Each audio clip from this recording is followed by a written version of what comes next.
This is the fun one, man. This is a fun. This is a fun one. We talked about a lot of different shit. One last question I want to ask you: how do you feel about the Kanye Donda 2 album thing? Are you gonna get a stem player? Are you, what's up? My girl actually bought me one.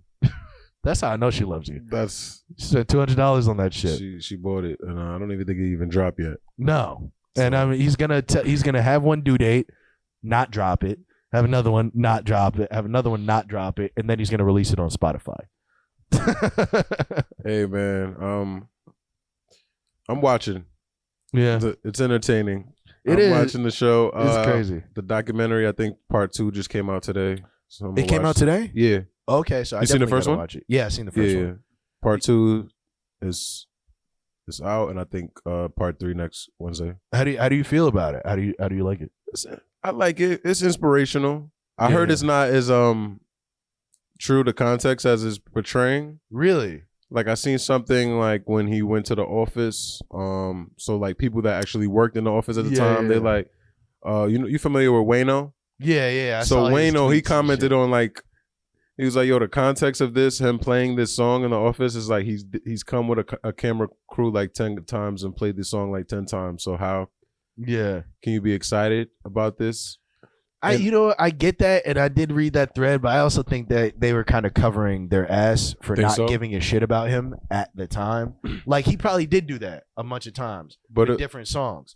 But nigga, you still should be hearing the thing that he's playing and be like, wow, this is a good song. Like, bro, they're literally playing it, and one of the ladies is like, yeah, can you guys get out of the room, please? Like, you know what I mean? Like shit like that. It's like, my nigga. Like you would know, like, come on. Yeah. Come on. Like you're telling me if 50 dropped in the club in your A&R office, even though he had come 10 times before, you wouldn't be like, damn, that's a jam. You know what I'm saying? Yeah. So I think they're trying to cover their ass. And I feel like the documentary also like really explains like why he is the way he is today. You talking about his mom? No, not even his mom. Just like his constant like needing to fight for attention and just being so like arrogant and like, I can do this, I can do that. It's like, you niggas broke this nigga. Yeah. Like he already like he was kind of like that. I kind of seen, I don't know if you seen when he was talking to his mom at the end. Yeah. And she was in he asked his mom, he was like, you think I'm too arrogant? Yeah. She was like, no. And I was like, that was when it was just like, that's when it like went off in his head like, yeah, you right.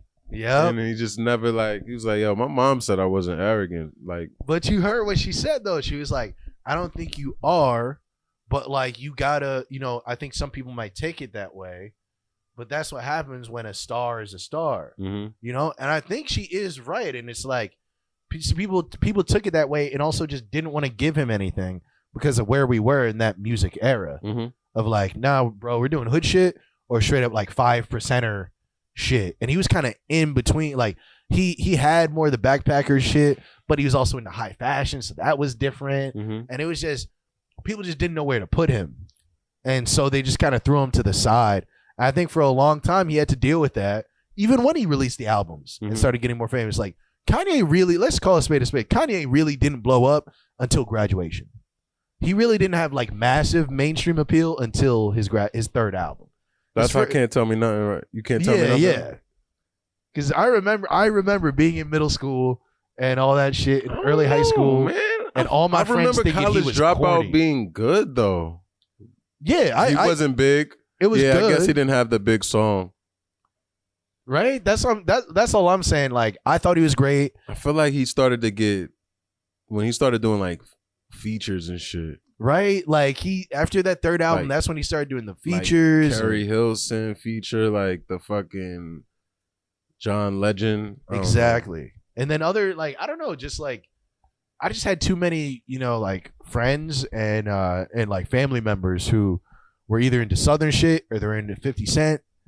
And like when his first 2 albums came out, it's like, hip hop heads like loved it. You know what I mean?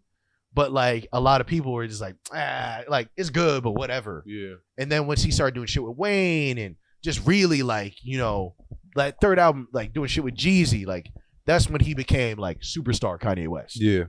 You know, he went from like the side, like, you know, to blowing up. Like after the first 2 albums, he was in the same area with Lupe. And then the third album came out and he went up here. You know? That's when he started. Stronger. Yeah.